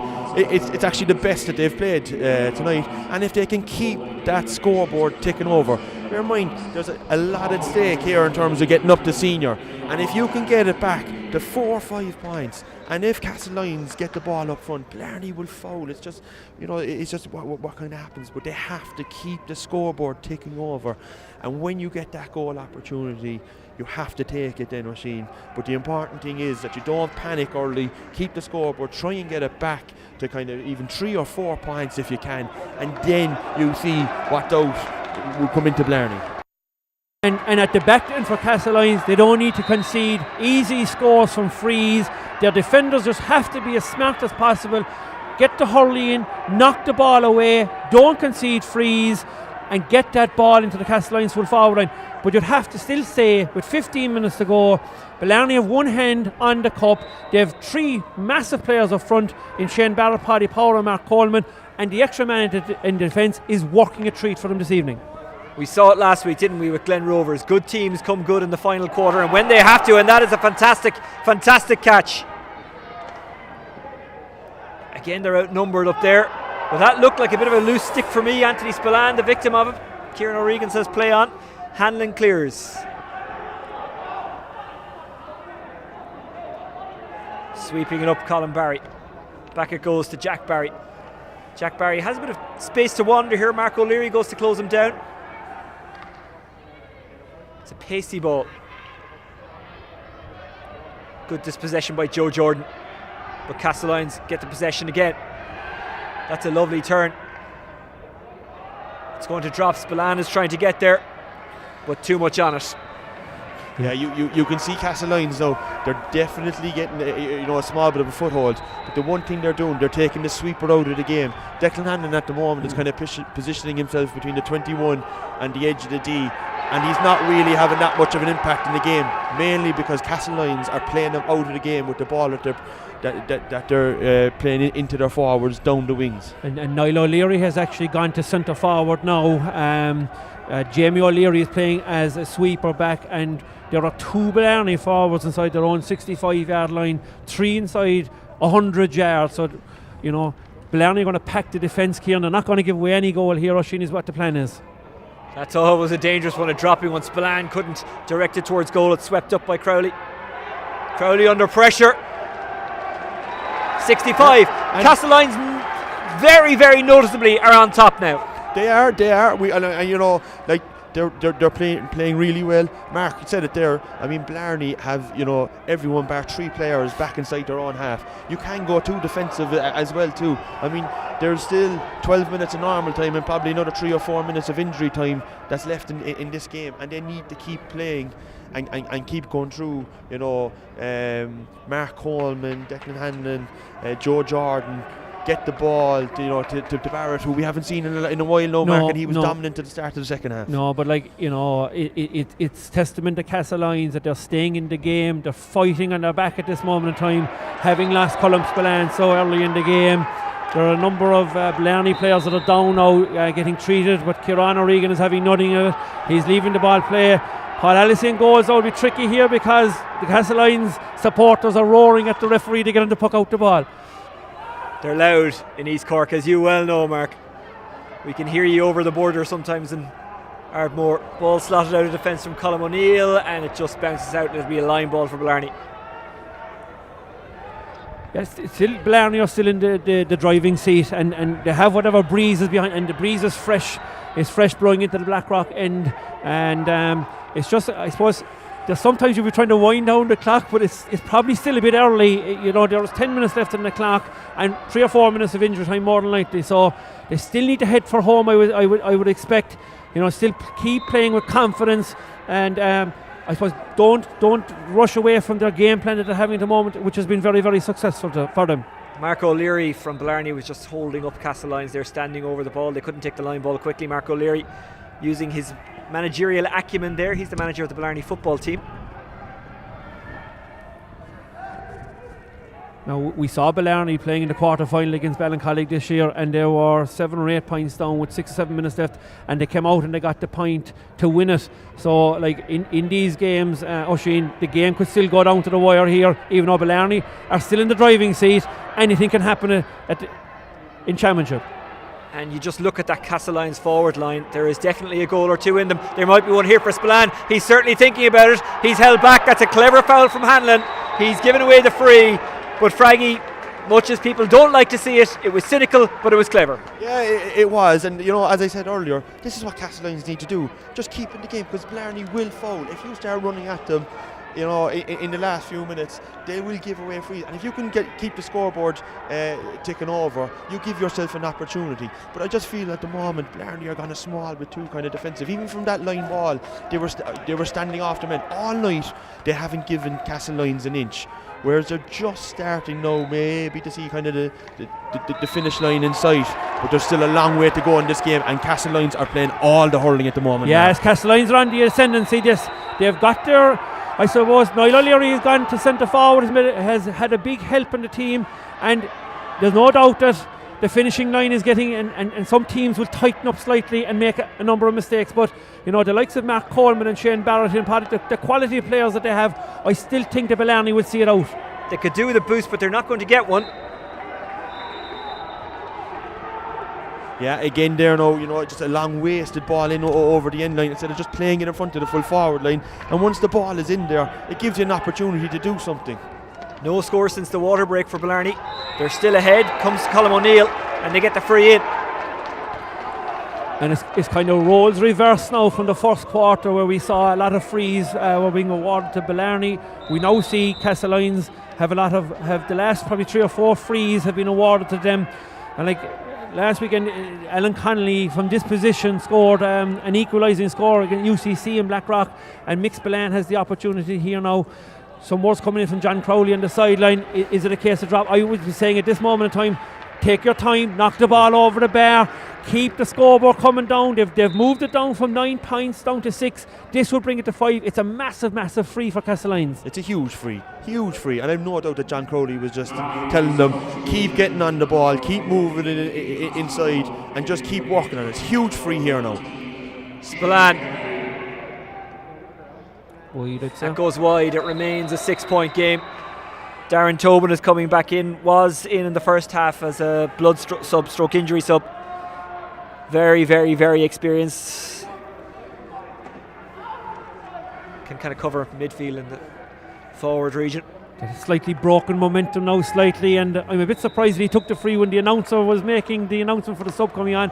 It is it's something that you probably should take a bit of time and leave the announcement. Go ahead.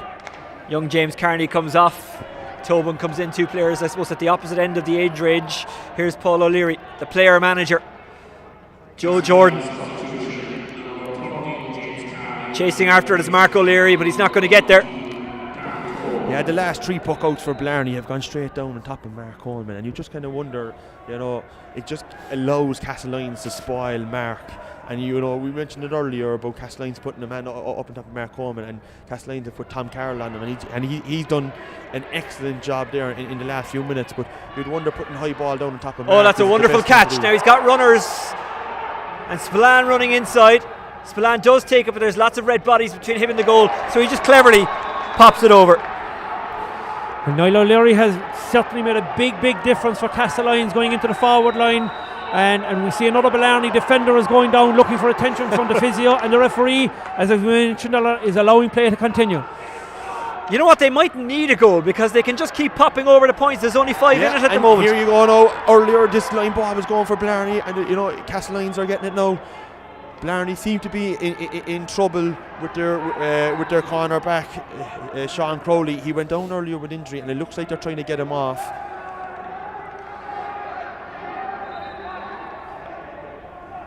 And he's just gone. Blarney been trying to get him off for the last few minutes, but the game has been so fast. The tempo has been up by Castlelyons. They just haven't been giving them the opportunity. Blarney looking for a first score since the water break, trying to get it as Mark O'Leary. Trying to get onto it now is Shane Mulcahy, the sub. That's a good pass from Mulcahy. Paddy Power lost it in the crowd. Castlelyons turn it over, then give it away to Philpott. Bit of a blind ball over the top. Castlelyons have the numbers back there. Sexton was waiting short, but they go long. It's a bit risky. That's a fantastic catch from Spillane. Anthony Spillane looking to narrow that gap further. The keeper does really well. A great catch by Hallisey over the crossbar. You know, fantastic catch. That's the narrow margins between winning and losing maybe a county final this evening. That ball could have ended up over the bar. Wonderful work for Tom Carroll to keep that alive. Then he got it back. Who's going to win the primary possession here? Red rather than green and gold. A slip from the fullback O'Leary. Kept his composure. Line ball, Castlelyons. Gentlemen, in about a minute or two I'll get you to name your player of the match, even though there might be a bit more time to come. There might be extra time. There might even be penalties. Colm O'Neill standing over the line ball.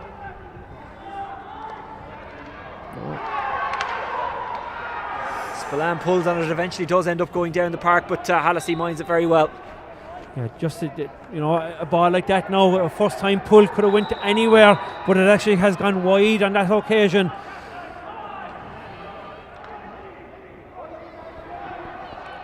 Intercepted brilliantly, or caught brilliantly by Shane Barrett. This is a big score for Blarney because they need one to settle them, and they've got it. Barrett, the youngster, steps up and does what his team needed. Yeah, it's a massive score when Blarney really needed it. Castlelyons have been dominant, playing all the hurling, and it's a great score for Blarney just to break the momentum. And here we go now, they're working the ball up the field again, out to Padraig Power with another great opportunity. Power down the line looking for Mulcahy. Mulcahy was beaten to it, but they do get the 65. Right, gentlemen, do you want to have a quick discussion about your player of the match? You can do it on the microphones or off, I don't mind. Well, for me, I think Colm Barry has been excellent for Castlelyons all through. He's really played well. And then on the Blarney side, I suppose Declan Hanlon has been excellent all through as well. Shane Barrett has showed great flashes. But for me, the main player this evening has been Mark Coleman. I think has been outstanding both from play and for frees. And I think he'll probably be notching up his 12th or 13th score out of 19 at the moment. Yeah, well, so confident was I actually marked it down before he popped it over. Are you in agreement? Yeah, Mark's been excellent. I mean, there has been a number of candidates. You look at Joe Jordan, you look at Peter Philpott, back centre back for Blarney. He's been excellent. Shane Barrett as well too.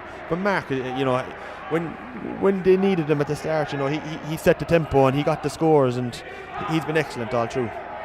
So your Co-op Superstores man of the match in the Premier Intermediate Hurling Championship final is Mark Coleman from Blarney. Most likely he will be on the winning team unless something absolutely dramatic happens now. Colm Barry is trying to collect at the full back.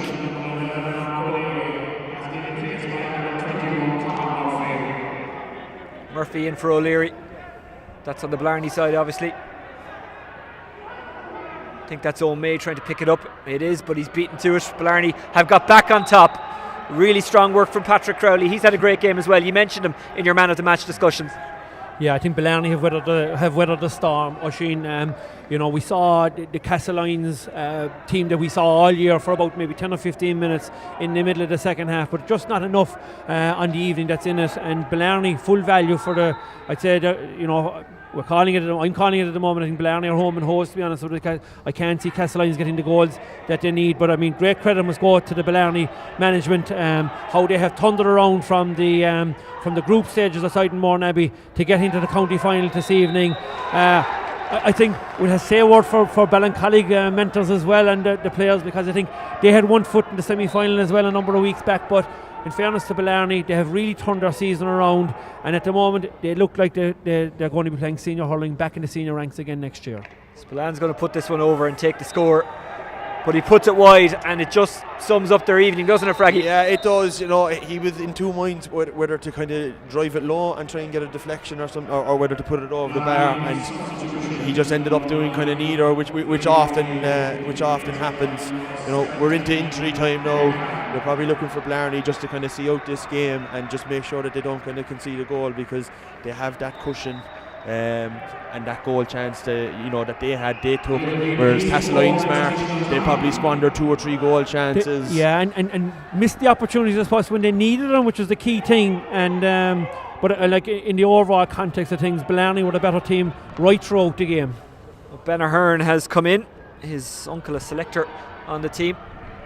Castlelyons still looking for that goal, but Declan Hanlon ensuring they won't get it for now.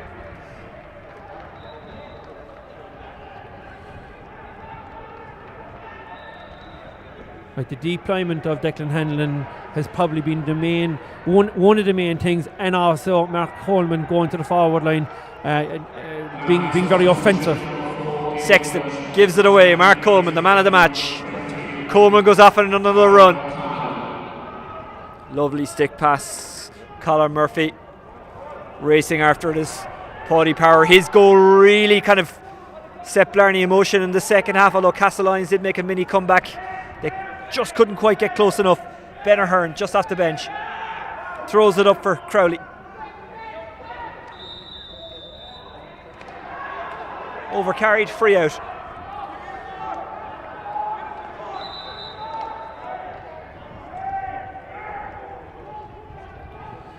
And you can see some of the Castlelyons players are now, like, they probably know that tis up for them, even though there's 2 minutes, but the game is up for them, and they're just, I said, they'll be very, very disappointed with their overall performance. But the loss of Colm Spillane has been, I suppose, you just don't know what kind of a loss he's been to the team. He's a massive loss, Mark, to be honest. I mean, even last year with Cork, he's a massive loss at intercounty, never mind club, and for it to happen 2 minutes into the game, it just puts everything out of kilter. And they would have built their game plan around Colm Spillane. He's such a big player, and to go into a county final, and I feel so sorry for Colm Spillane.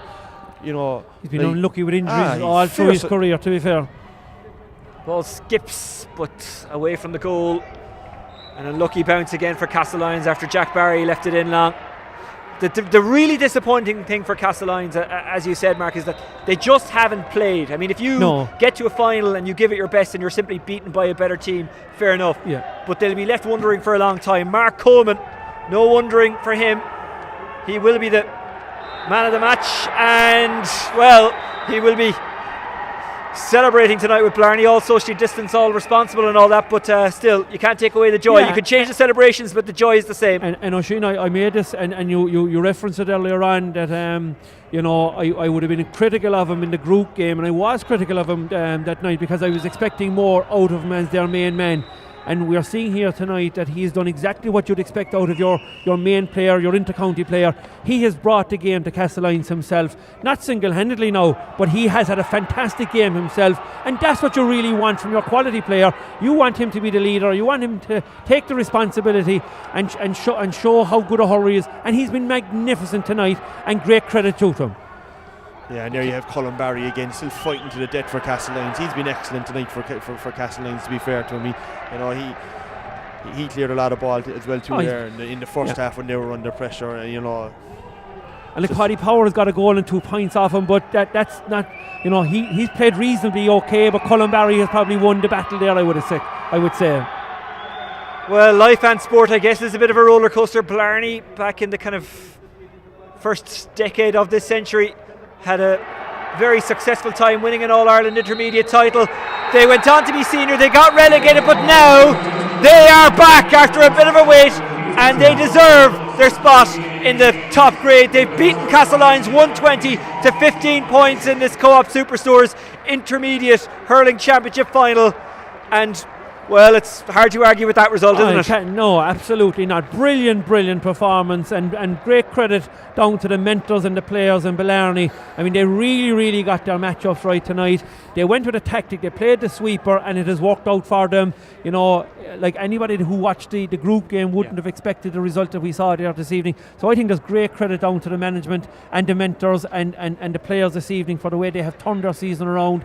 Helped with the fact that UCC have been a huge contributor. Paddy Power, Shane Barrett, Mark Coleman playing with them as well. They got momentum behind them and are worthy champions tonight. And fantastic to see Blarney back up in the senior ranks. Great friends out there, Padjo and Ted Sheehan. I'm sure they're looking in this evening. Well, Padjo and Ted, I'm delighted that I presume you'll be making your way down to the streets in Blarney. The lads will be back with the cup in about an hour and a half time. And great credit due to Blarney the way they have turned the season around. It's cold in Porky Queeve, but we can go to Blarney and stand by the bonfires to warm up, Fraggy. It's a great night for them. Yeah, and it certainly sounds like Mark will be going on to Padjo and Ted anyway tonight for the bonfires as well. Look, they were excellent tonight. You have to give them credit. They were well beaten out in Mourneabbey in the group stages, as Mark was saying there earlier. They've obviously learned from that. You know, we were discussing earlier how difficult it is, kind of when you beat a team in the group stages. A lot of expectation then that you'll come out and you'll beat them again in the final, and it just didn't happen for Castlelyons tonight. And you know, I felt all throughout that Castlelyons were working really hard, but it was really down to Blarney's kind of quality, their work rate as well too. And they've earned their win tonight. You know, I mean, you know, they can't factor in for the loss of Cullen Spillane for Castlelyons. They can't do anything about that. All they can do is just focus on what they've planned, and that's what they did. And you know, their half back line in the first half was excellent. It was dominant, but they were playing great ball out. And you know, I suppose they were taking on the Castlelyons defence, and they earned their frees, Mark. And that was probably the difference, that Blarney were able to put a bit of distance by getting those frees and Mark Coleman slotting them over. Yeah, they kept the scoreboard ticking over, particularly in the first half when Castlelyons were playing with the breeze. We didn't probably see coming that they were going to play with a sweeper, but they effectively played seven men for the whole game, to be honest. And Mark Coleman was deployed from the defence up to the forward line. That has made a big difference as well for Blarney this evening. But I think in the overall context, you know, the game itself was thrown of one of the best players in Cullen Spillane. His loss to Castlelyons would be monumental. Like, he has scored about 426 in the championship already this year. He scored 1-7 against Blarney in the group game, so he was a massive loss to them. But look, it is not about the loss of Cullen that has cost them the game. Ultimately, it is about Blarney and the way they have turned their season around from that game. And I suppose part of from talking to some of the Blarney lads, they played in Ascara in the first round of the championship and had a massive local derby and a massive win, and maybe the preparation going into the second game, which was played. They were missing a few lads that night as well. I suppose Paul O'Leary, who's the manager. I mean, great credit to Paul O'Leary as well. He didn't play that evening, but he was very good and very rock solid tonight. Mark and Anthony Spillane at full back. Mark Coleman, already an all-star. I remember a couple of years ago Tommy Dunn speaking about him, and he said he was oohing and ahhing and just couldn't say enough good things about him. And Mark Coleman delivered on the potential that he's had for many years tonight, and like, he's already delivered. He's an all-star. He's won Fitzgibbon Cups. You know, he's played for Cork. He's won Munsters, but he really stood up tonight, didn't he? He did. He was excellent. I remember a good friend of mine, Ray O'Brien, telling me a long time ago about watch out for Mark Coleman. And like, Mark is a class player. He's one of the best players in the country. He's a joy to watch. People, if they could, which they couldn't tonight, they would pay money to go in and watch Mark Coleman strike the ball. He, like, his sidelines, not even in a match situation, just to go in and watch him training on his own. He's class. He's absolutely class. I know he'll be a massive player for Cork going forward. And I tell you, after tonight's game, the one man who'll be very concerned will be Kieran Kingston and the injury to Cullen Spillane, because he's a big loss. We might come back to that in a second. We'll try and listen in on the speeches of Sean Crowley and Peter Philpott, the Blarney joint captaincy team, because they are about to have a very special moment for their club, lifting the trophy and I suppose confirming their status as once again a senior club, which is a big deal. Yeah, and I suppose, you know, they'll be disappointed that the Premier Intermediate champions don't have a Munster campaign, because the last time they won it, they went on, I think, in a Munster and All-Ireland campaign. I think they won the Junior All-Ireland. Did they win the Intermediate? Yeah. So, like, you know, that'll be one disappointment for them. and it's very clear to hear my voice anyway from the Divinity Stadium, but I'm sure Blarney won't object to that. I just wanted to begin by complimenting small crowd, both but an teams enthusiastic and crowd their in. Let's try and performance drop in a into the fantastic celebrations. Tracy is championship and a making the fantastic speech, and then we'll have the trophy final. lifted. So a huge What a round of moment that applause will for be. both teams. One can only feel sorry for Castlelyons. They are absolutely devastated. They're getting a round of applause. It won't mean much to them now, but they're a determined club. They're a good club. They will be back. Castlelyons will be back. I also wanted to too many compliment quality all the players. team Like here at Jack Barry in goals, Colin Stephen Barry at Burns, full back was our outstanding. Rowan Lily O'Reilly centre back. John Mullen, Colin John Flanagan will be back. Murphy. He's been very, very unfortunate with a lot of injuries down through his career so far for such a young player. And Anthony Spillane, they'll have no retirements either, so they'll still have the same. They'll just have to build on this, but they'll have to give great credit to Blarney, because they've been building for the last number of years. They played last year in the semi-final, and you know, anybody who was at the semi-final against Father O'Neill's last year, if the game went on for another 3 or 4 minutes, there's a good possibility that Blarney would have won it. But their day has come. They're deserving winners this evening, and they're hurled really, really well tonight, and they hurled smartly. But they also had a lot of breaks. But sometimes, the harder you try, the luckier you get. And I think that happened for Blarney this evening. They were unlucky as well as Shane Maroney wasn't around. Obviously, I think he's missed the entire season. He's away with the army at the moment in the Lebanon. So that was a big loss for Castlelyons right from the very start. His brother Liam is on the bench tonight. He's actually the fullback for the junior team. But look, we're making excuses for them, but they won't do that, will they? They know they didn't play well. They came here tonight with as good of opportunity as anybody. The fact that they'd already beaten Blarney in the championship, sometimes that can be a crutch against you, and it probably has weighed on them. But I think the loss of Colin Spillane, and we don't want to labour on the point, so early in the game certainly did affect them, because they conceded an awful lot of frees in the first quarter. Were probably against, I won't say against the run of play, but they just kept the scoreboard. And Fraggy mentioned it stretched out the lead as the game was going. And I suppose there was a couple of goal opportunities the Castlelyons needed to get, and they never got them. One hit the side netting, and another was a miscontrol. Yeah, I think you made the point at the time, Mark. The difference was the Blarney hand pass went to hand, and they got the goal from that. There was a couple of opportunities from Castlelyons. The ball didn't go to hand, and it just put pressure then on the fellow receiving the ball. And it's just, when you're in those tight situations, split seconds count, because you've keepers rushing out in you. Blarney had 4 or 5 men coming back, in scramble defence, and they were able to bottle up the Castlelyons attackers. And small little things like that decide games. And you're 100% correct there, because a lot of the 50-50 balls, I would say, fell for Blarney tonight, but that's credit down to the Blarney players, and you get the rub of the green in the night. I suppose you'll have to mention as well the referee, Kieran O'Regan. He handled the game reasonably well. There was nothing controversial in the game. It's his first adult county final. I'd say he'll be happy enough, but look, it's like all matches, somebody will always find fault with the referee. It's not the easiest job in the world to do, but I think he can be happy enough with his performance tonight. Castlelyons, I think, will be a bit disappointed themselves, Oisin, particularly in the first half, that they conceded a lot of easy frees, legs in and arms around fellas when there was no need. I think they rushed into challenges, and that probably gave Kieran O'Regan the opportunity maybe to blow the whistle. So I think they can have no complaints on that front. I think Blarney justified their victory this evening. They were the better team overall. The team got the tactics right, and the management, I'd say kudos to the management, the Blarney lads. They've really turned their season around. What a moment for Peter Philpott and Sean Crowley, the joint captains. Mark Coleman, the Co-op Superstores man of the match, got 15 points. He was central to everything tonight as well. As they did in the first half, Castlelyons opened the scoring with a free from Michael Spillane, but they just couldn't do enough for the maybe opening 15 minutes of that second half, and Blarney responded well moments later with a Padraig Power goal. It was a dream start for them. Let's try and drop in on this speech and try and get an insight as to what this means to Blarney.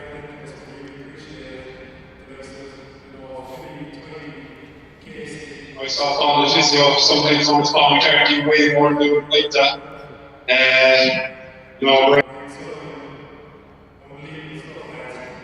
Secondly, it's all about the players. I think they're the most important part of the process.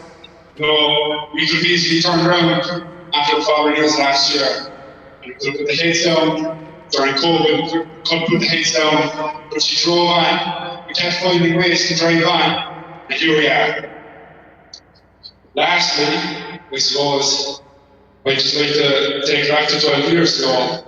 2008, I was 12 years old. And what the lads did, they won the county, won the All-Ireland. They created a want amongst the generation to go there and do the same thing. And the likes of Paul O'Leary, Joe Jordan, Ogie, all staying with us down in Sweden, driving the young fellas on, helping us through all the way. We can't thank them enough for their influence. They've been absolutely Success. Yeah, that's Peter Philpott. Was involved with the development squads, and Peter was on them for a number of years with us. A lovely chap, great guy, and he's given you a fantastic speech straight from the heart. He actually spoke about that moment when he was in Croke Park, I think, with his father, and he's in, I think he's in the background of the speeches and stuff like that. But great player, played really well as centre back today and was rock solid for Blarney.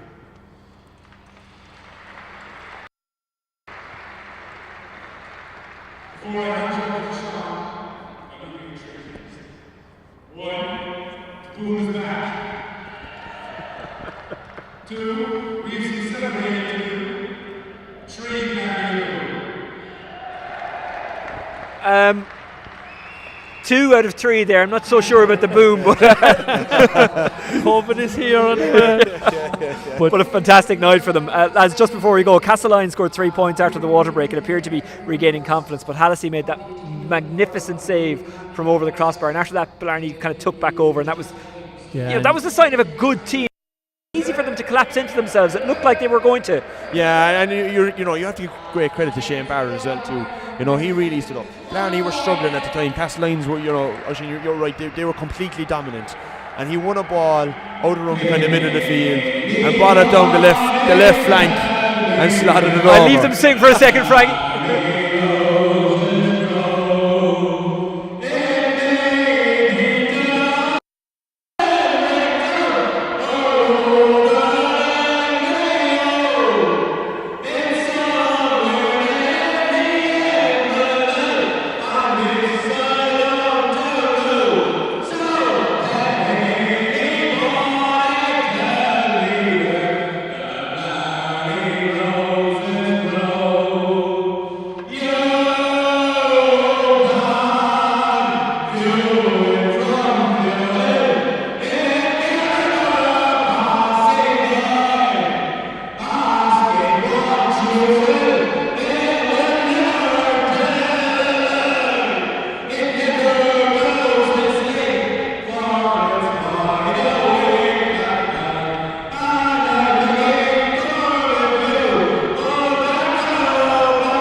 Blarney were on song tonight, lads, and it's a great night for the club.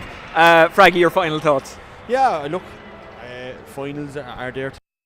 Blarney, as Mark said, they got their tactics right. They learned from the first game, and they were excellent all throughout. They've deserved their victory.